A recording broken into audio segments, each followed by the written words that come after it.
Hello, everybody. What is up? Welcome back to your hot girlfriend.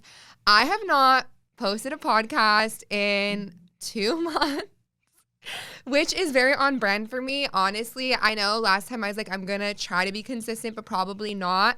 That's just the vibe. I feel like obviously this podcast is for fun. And if I'm depressed and not enjoying life, why would I come here and tell you guys that? Like, no offense. I mean, I do trauma dump on this podcast a lot, yes, but I feel like it's just so boring for me to come in here and not be high energy and not be myself. And so I actually removed myself from LA entirely, which is very crazy. So I guess we're going to just dive right into that. So it's August right now, which is my favorite month ever, right? Okay, so last time I was in LA, it was literally like the very beginning to middle of June. I just got back to LA like this last week. I haven't even been here for a full week yet. And it's literally mid-August or like it's August 10th. Anyways, August is my favorite month because I feel like August for the normal world is like the beginning of a new year. Because obviously we celebrate New Year's Eve and New Year's Day, but let's all be realistic. Either I'm seriously a party animal or everyone goes out on those days and no one is actually sitting around getting their life together, this, that, and the third. But I feel like August is such an important month to genuinely take a step back and evaluate everything because people are, ending summer. If you have kids or you're a kid or you're in college, you're typically going back to school and then it kind of transitions into fall. And I have such bad seasonal depression, especially when I was living in Chicago. That was probably my biggest battle in life is that the second, I guess, like, August ended and it started being September, October, and there is daylight savings and all of that jazz. I was literally in school almost all day, and then I would get out and I would be living in Illinois and it would be dark at like 5 o'clock at night, and I was just so depressed from it and I did not know how to cope. And I never spent August getting like organized. I spent it enjoying the last month of summer. And so then I would go into September and I would be a fucking shit show. And then I would have like panic attacks and be stressed because I was supposed to go back to college and I didn't do anything to organize myself. And it caused a lot. So this August, I decided that I was not going to put myself through that and that I was not going to deal with seasonal depression because I'm already mentally ill enough. And it's time to just at least try a little and get it the fuck together. So June had rolled around, middle of June, and I was so depressed to be in LA. And I know a lot of podcasts are going to be like, oh my God, everyone in LA is so fucking fake. I hate living there. You'll never meet a real friend. And I'm not trying to drag anybody. I'm not trying to call anybody out, but I feel like most people with a podcast are influencers. I'm obviously not. And so again, not trying to call anybody out. I feel like if you are an influencer living in LA, it is easier to run into more, I guess you could say, quote unquote, fake people. And it's interesting because I'm friends with a lot of people who do social media and are like quote unquote influencers or whatever you want to call it, YouTubers, podcast hosts, whatever. And the ones that I'm friends with, I'm genuinely friends with. I think they're so nice, so iconic, so dope and not fake. But I also have like gone to parties with people and stuff like that and seen why it gets that rep. I don't think people in LA are fake though. I think it's just people in LA have a really bad gauge of telling if someone is actually your friend or not. Like for me, when I make friends with someone, I can tell the difference between a bestie, my ride or die bitch, a friend that's like in my circle, and then like a party friend. And I feel like so many people in LA can't actually establish that boundary. Like, babes, I'm sorry, but the bitch that you met in the poppy bathroom every Wednesday is not gonna have your back the rest of your life the way that like your genuine homegirls are. And so I don't think people out here are fake by any means. I think there's just different levels of friendship. And so I didn't leave LA for like, I feel like the stereotypical reason of like, I can't take it. It's so fake. It's so materialistic. Because to me, LA isn't. To me, LA is just like iconic. I left LA though because LA was no longer iconic and I was getting so bored here and I felt like every single day I was doing the same thing with the same people and I felt like I wasn't growing or expanding my mind, and like I said, I was really fucking depressed, and so being here doing the same thing over and over, I felt very uncreative and so demotivated. And so I was like, okay, you know what? I'm going to leave. So originally, I was just supposed to go to Puerto Rico for a little bit. I booked a one-way ticket. It wasn't supposed to be a long time in Puerto Rico. And then I was supposed to come back to LA. So I was like, okay, you know what? Puerto Rico would be a really good time. I'm going to go. It won't be for long. I go to Puerto Rico, which was such a mess, totally my luck. So I was supposed to fly from LA to Newark to Puerto Rico, and get to Puerto Rico within like 6 to 8 hours because there's not a lot of nonstop flights out of LAX to Puerto Rico, right? Wrong.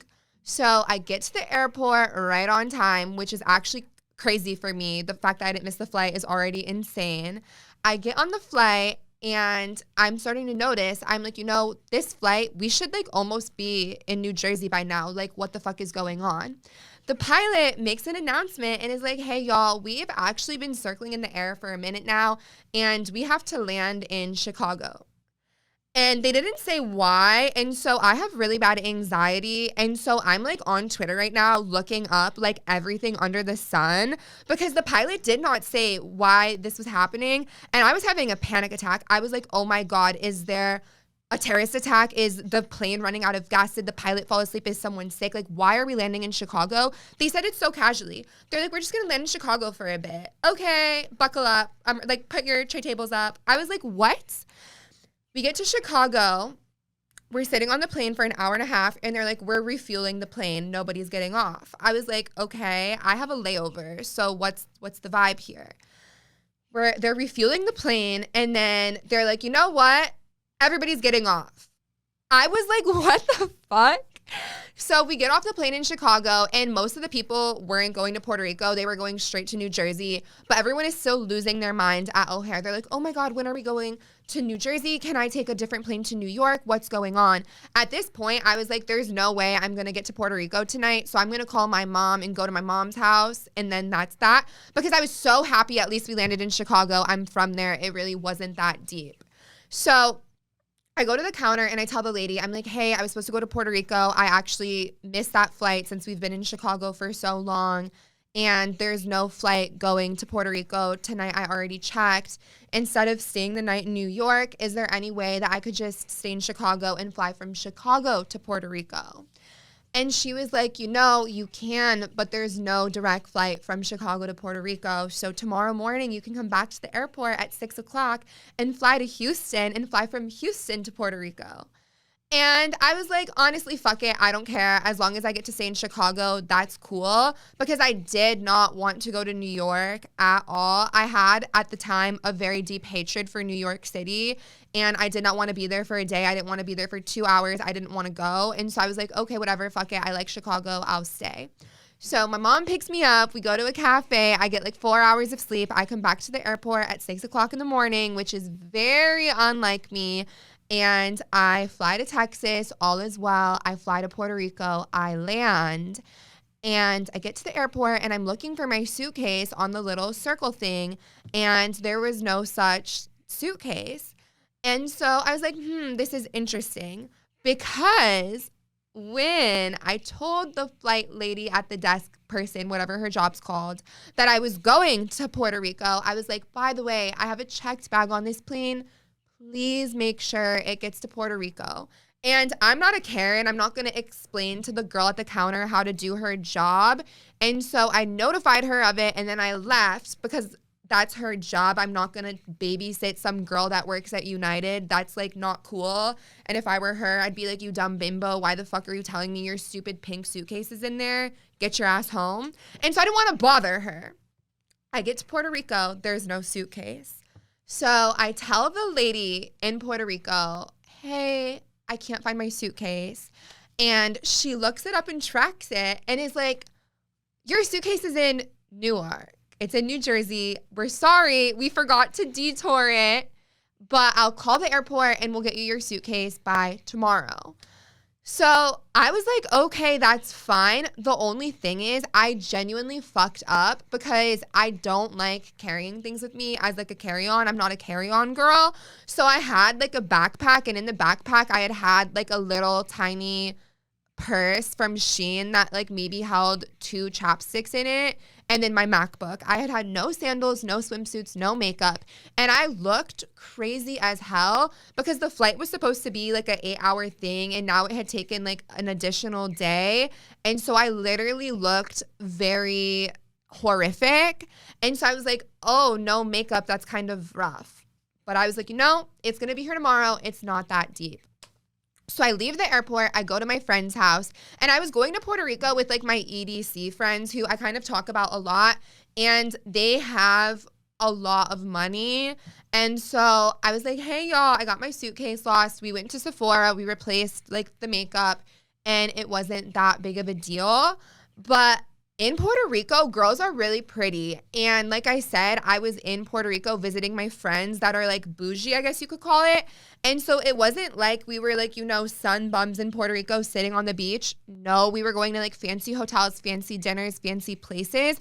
And I felt so out of place because I didn't have literally any clothes. I was wearing leggings and a sports bra and a Coachella hoodie, and I had no makeup. And so I was like, oh, you guys want to go out to dinner? Like I have nothing to wear.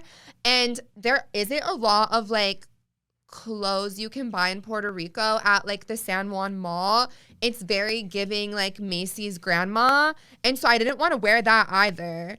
And so also I forgot that my makeup brushes got lost. So when I went to Sephora, I bought makeup with no brushes. So then we were going out and I was getting ready to go out, and I was just like caking random shit on. And so I was in a really bad mood because if I don't look good, and I know I never really look good, so I'm not trying to be crazy, but if I don't look like I feel like at least a she could have face tuned it a little, that's her lookable. If I feel like I look unrecognizable, I'm not a happy camper, especially when we're going out to events and doing this and that. I was starting to freak out. So I was already in like a very cunty mood, and it was annoying because I went to San Juan to get away from LA and like have this little beach vacation, and then I had nothing. So the night I got to San Juan, it was June 23rd, and in San Juan, June 23rd is this holiday called like Noche de San Juan, and I know I said that the whitest way possible. I'm so sorry. I probably mispronounced it. I don't speak Spanish. I'm sorry. But it's called that. And basically, it's like a holiday where everyone celebrates going into the ocean at midnight. And I'm pretty sure our group celebrated it non-traditionally because I was looking it up today at Starbucks, and I think we fucked it up slightly. But basically, there was this big party on the beach of San Juan, and we were at this like fancy hotel. And then at midnight, you run into the ocean and you like fall backwards into it. I don't think I know the exact number because when I was researching it online, everyone was kind of saying different numbers. So basically, you go into the ocean, and then our group, we fell into the ocean like 7 times backwards. And then every time you fall in, you say something that you're trying to like let go to cleanse yourself. Again, I don't know if that's like the traditional way, but that's how we did it. And that was actually so fun because first thing of all, I had never gone skinny dipping before. I don't think you're supposed to do it skinny dipping, but like we did it skinny dipping. And so I'd never been like skinny dipping, and we were just like in San Juan skinny dipping, and we were falling into the ocean backwards and saying things that like were holding us back or things that like you shouldn't, concern yourself with. And so it was all my friends from like EDC that like were in so happened to be in Puerto Rico. And that was just really fun. And I was like, oh, this was a fun night. And then Puerto Rico ended up being fun. Like we went jet skiing, we went on yachts, we did like all this typical, like I'm rich and I live in Puerto Rico things. That was really fun. And it was a good time. And I was so happy that I got to see my friends. And then after Puerto Rico, I was supposed to go back to LA, but I stayed in Puerto Rico for, I think it was like a week and a half, almost 2 weeks. And like I said, I didn't really know how long I was going to be there. I was expecting to be there for kind of like a weekend. And so instead of flying back to LA, I flew to Chicago because my family is fucking crazy about the 4th of July. Not in like a redneck way, in more of like we're going to see fireworks with our grandma kind of way. And so I flew straight to Chicago and I celebrated the 4th of July. Mind you, the suitcase is still gone. Like, to this day, it's gone. And I was kind of pissed about that because I am not the brightest light, and like, I've never had my checked bag lost before, and I don't like carrying things. And so I threw everything under the sun in that checked bag. Like, my hair straightener from fucking 7th grade that was going strong was in there. This expensive as fuck Cartier ring that I had got matching with my grandma for her 89th birthday was in there. And I was so pissed about that because it's literally like over $3,000. My AirPods that are like the big ones that all the bitches are wearing these day and age was in there. And I tried tracking it, but of course I'm deorganized and so they were dead. Just like hella stuff was in it. Like, I'm not trying to be dramatic. The suitcase, you know, when you go traveling, you bring like your best stuff with you because you're trying to slay. My best stuff was in that suitcase. Like, my Prada bag was in there, all of this stuff.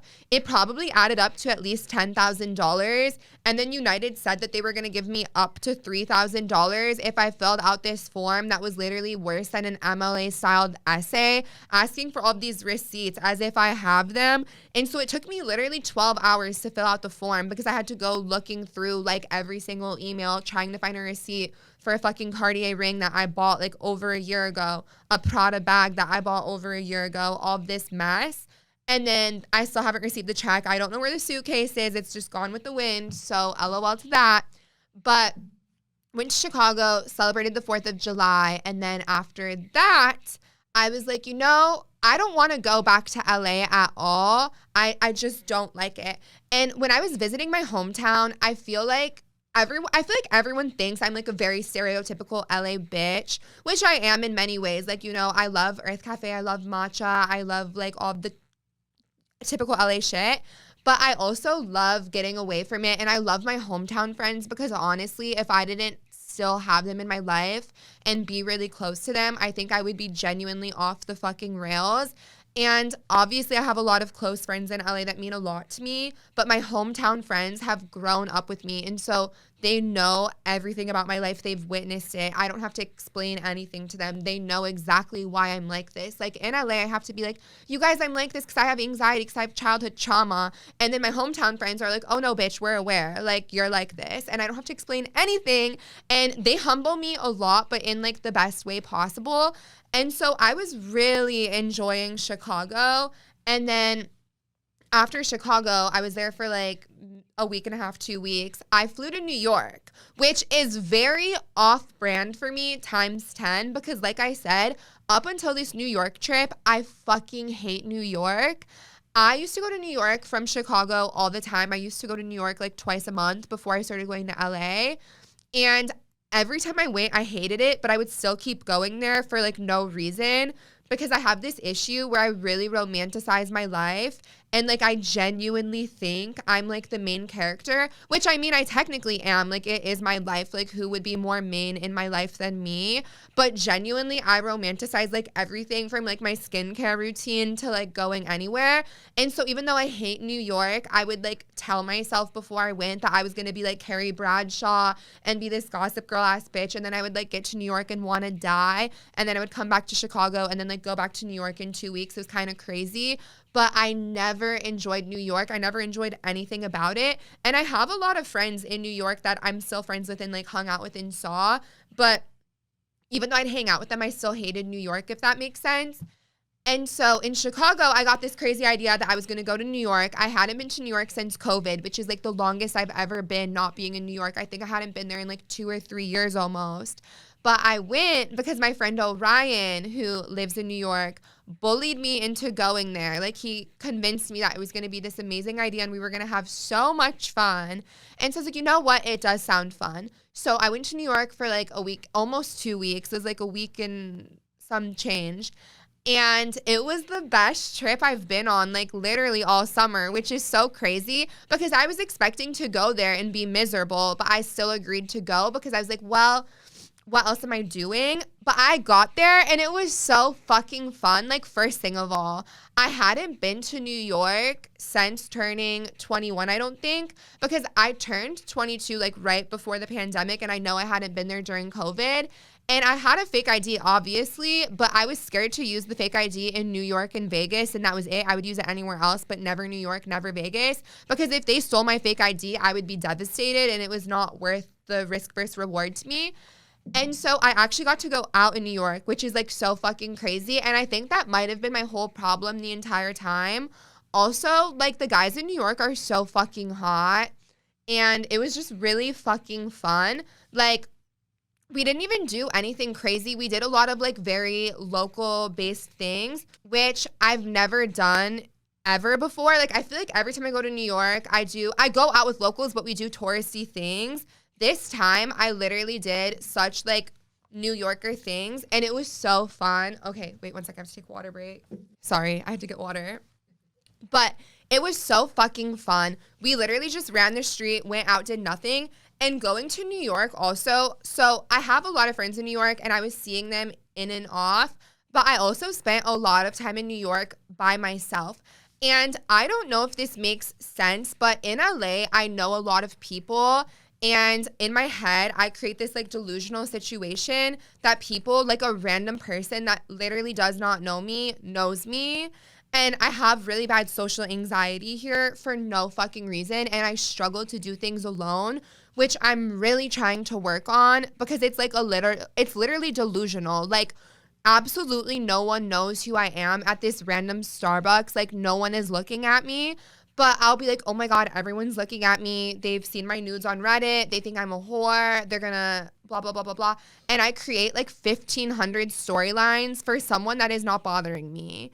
And it just gives me like bad anxiety. Also, I do run into people like every time I leave the house, and I think that that feeds into it. But anyways, in New York, I was spending so much time alone, and it was so fun and like so very well needed. So I would hang out with my friends when they were free, and then I would like go to Soho and like get like smoothie bowls or like get coffee, and like I would walk around and I would like genuinely think about my life and genuinely think about like my hopes and dreams and stuff like that.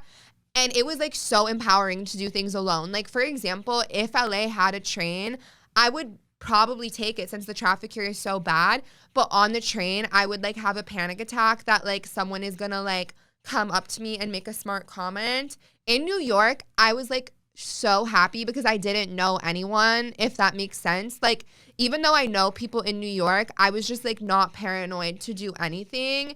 And it was so fucking nice and so fun.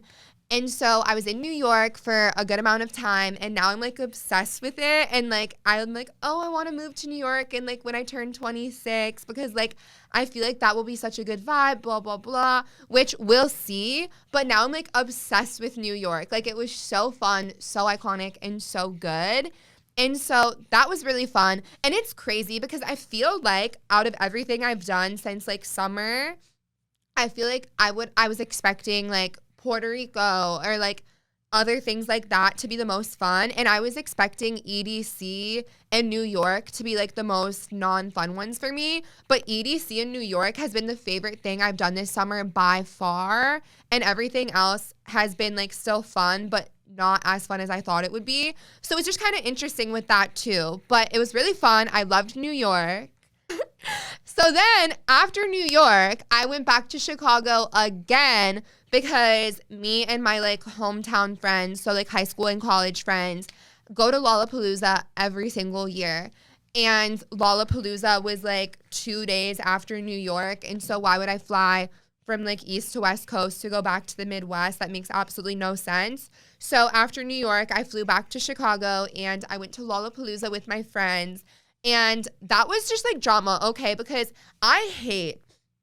this is one thing a lot of girls in LA must have to like go to a festival or go to an event. There are so many bitches that live in LA and they're like, I have to have artist pass or I'm not going. And that has never been me, okay? First thing of all, even if I have like artist pass to like a function, I am not going to use it. Like, what the fuck first thing of all, I have embarrassed myself many times because I will get my way into like the section that like the important people are at, and I have no class, and so I'll arrive like drunk or high, and then I will embarrass myself, A. And B, it's like, okay, if you're at a rave, how fun is it really to like sit backstage and look at like the back of a stage when like you're at this festival and in front of the stage there's lights and there's dancing and there's crowd and everyone has good energy.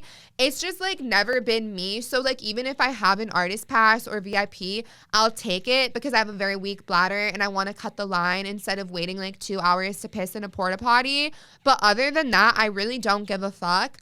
But Lollapalooza is different. I kind of have to have not GA for it.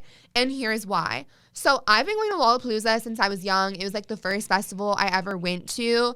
And when I was like young in high school and stuff like that, I was like, oh my God, Lollapalooza, it's magical. Now that I'm older, I'm like, Lollapalooza is a little rough and it's still really fun. But in comparison to other festivals, it's not like very well organized. It's not like a very high budget. There's not like a lot of decorations. It's kind of like they put these signs all over the city, gate the street off, put a little banner that says Lollapalooza, and that's kind of it. The stage is obviously set up. It's not like the stage is going to like collapse, but it's not very high maintenance. And I have to have like something that's not GA because if I don't, I will genuinely get like really bored there. And so me and my last year at Lollapalooza, I had artist pass and I was like very satisfied with that because I could do whatever the fuck I wanted genuinely. And this year I was supposed to have artist pass and then I got clowned. And so last minute, my friends and I were like scrambling because we were like, we can't have GA. That's social suicide. Like we pulled that card, which is like very cringe because like realistically, I could have been GA, but I was like, no, I can't. So we got a guest pass to Lollapalooza. And last year at Lollapalooza, a guest pass was literally the same thing as like an artist pass. Like if you were the guest of an artist, you could do the same thing as like an artist. Like they didn't give a fuck. You could go the same places they could. You could access the same things. This year, apparently like you couldn't. Like it was so weird. And so they were saying, oh, like you need an artist pass or you need a crew pass, but like artist guest, you are like nothing to us. And so we got to Lolla and we were like in line for a bit of a treat. So like first thing of all, if you buy VIP ticket to Lollapalooza, which you can like buy on their website, like you don't have to know anyone or do anything, you have access to these golf carts. That is like the most convenient part of not being GA. Like to be honest, that is like the highlight of it for me because Lollapalooza is like a really big festival. It's a few like, I want to say a few miles long. Maybe I'm being dramatic. I don't know. I haven't fucking measured it, but it's like a long walk. And so if you're going from like the one main stage to the other main stage and you're going back and forth constantly, it is a fucking workout. And I don't want to work out. If I wanted to work out, I'd go to the gym, not Lollapalooza. And so the golf cart is the biggest W for it. And so my friends and I were in line for this golf cart for half an hour and we were already running late because my one friend Faith, shout out to you, this bitch takes like 4 hours to get ready. And so we were all waiting for Faith for literally 4 fucking hours and she wanted to see Dua Lipa and we got there like 10 minutes before Dua Lipa started.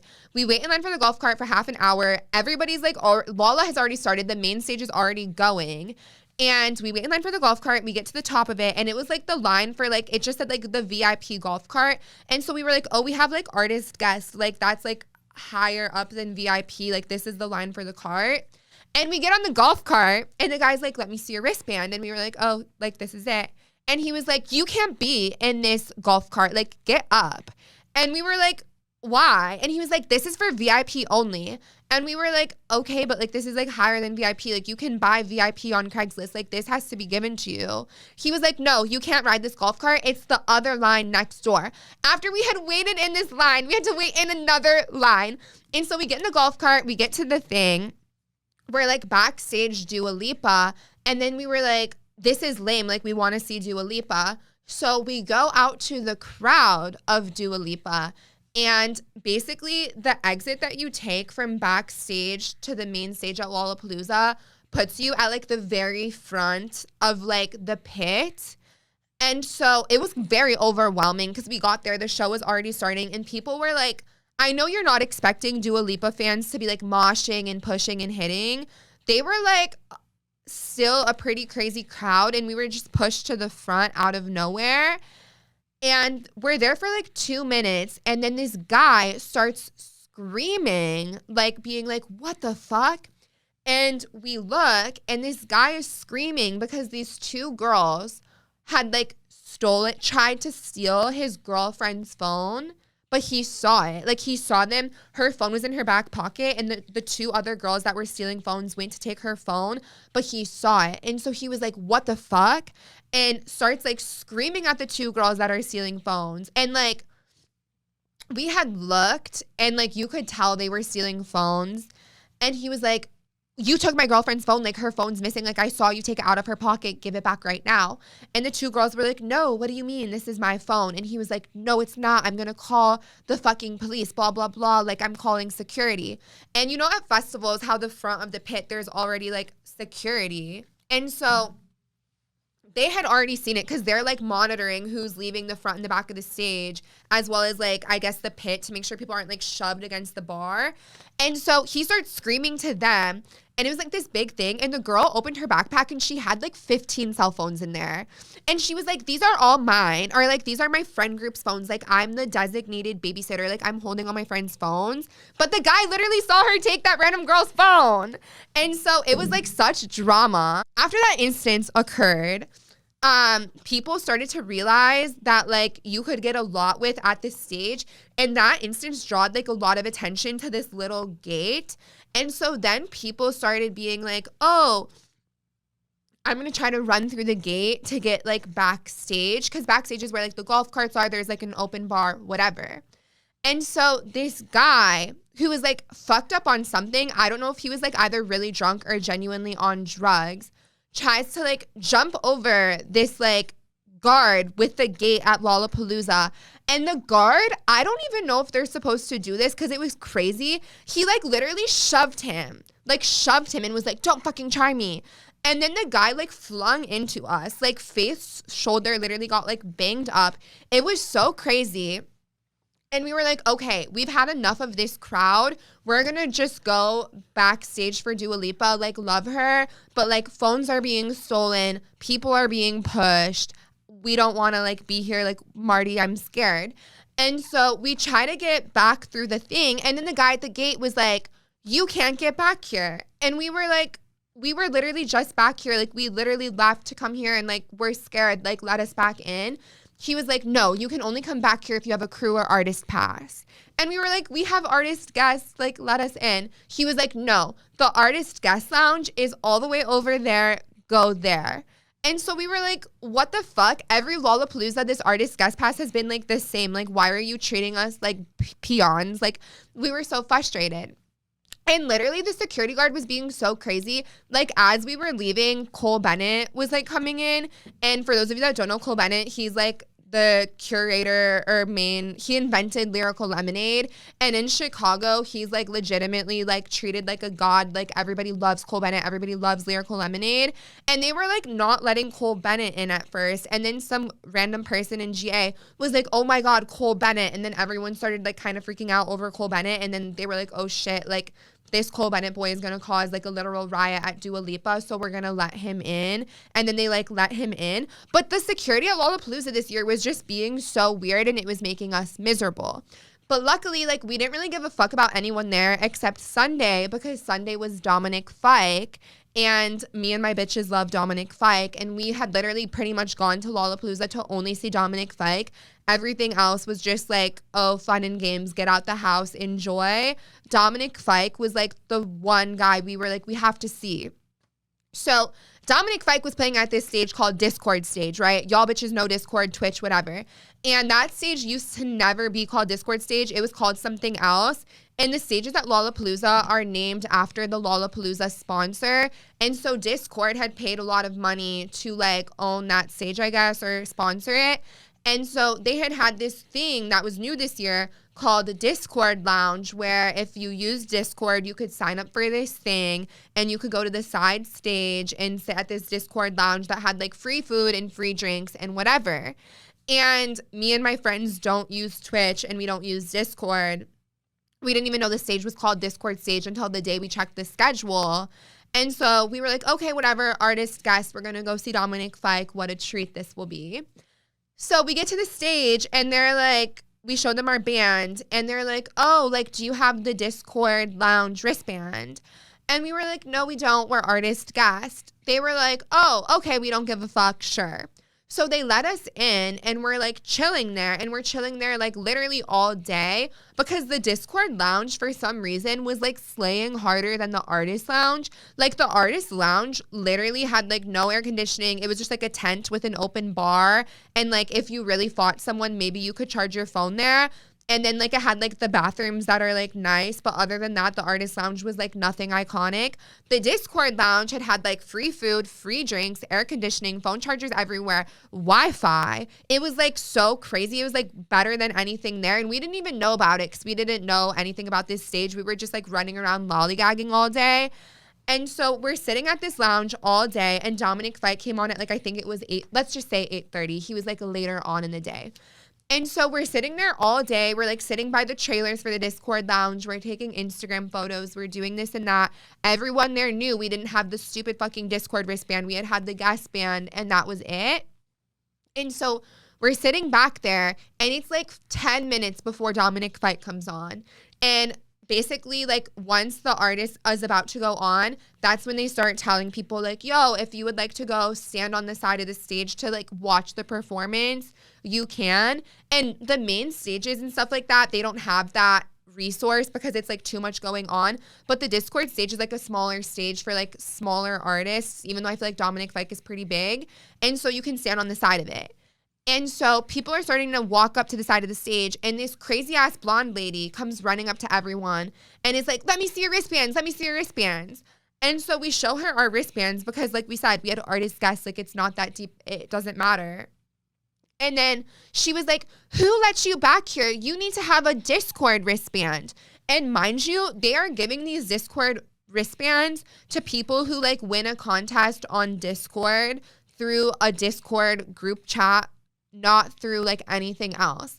And so there was people with like artist wristbands, crew wristbands, artist guest, all back here at the Discord stage.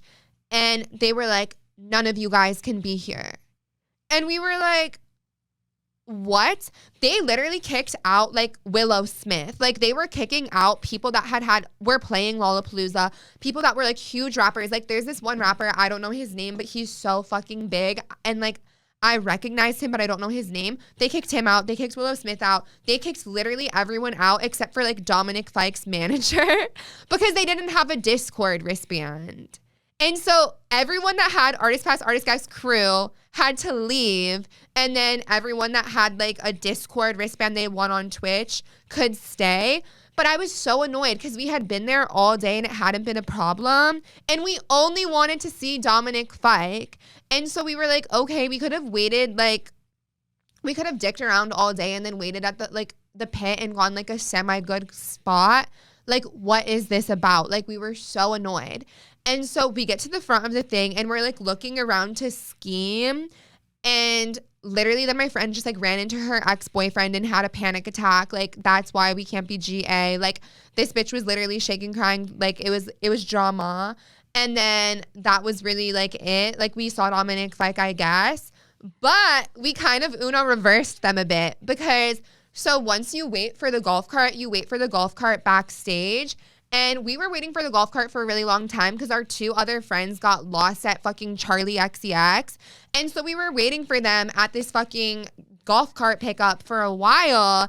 And guess who we ran into but Dominic Fike. So, surprise Lollapalooza. You bitches thought that we wouldn't see Dominic Fike, but we ended up meeting him and he was shirtless. So, that was like very iconic. And he's super nice and like super hot, which I wasn't expecting. Like, obviously I knew he's hot, but he was like actually really, really, really fucking nice.